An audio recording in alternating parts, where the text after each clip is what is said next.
Now let's discuss about the difference between waterfall and agile model. In terms of testing, in waterfall model, testing is done after coding, that is development phase is completed. Whereas in agile model, testing is done in every iteration. When I say an iteration in context of an agile project is a time box during which development takes place.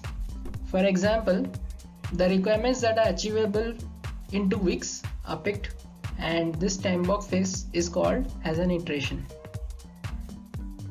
Communication style in waterfall is formal, and in agile it's informal. For example, if there is a need to clarify any point in the requirements, you can directly call and clarify it rather than waiting for a reply on email. Development direction is fixed in waterfall as the requirements are fixed and do not change until the completion of the project. Whereas in agile it's easily changeable, as at end of each iteration there will be a demo to customer, which is an opportunity to share feedback and change future requirements if necessary.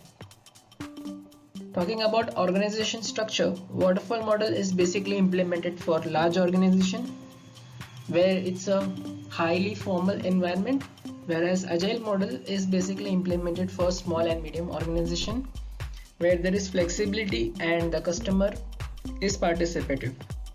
So you will have a representation from customer side on your daily calls, whereas in agile model the client involvement is low.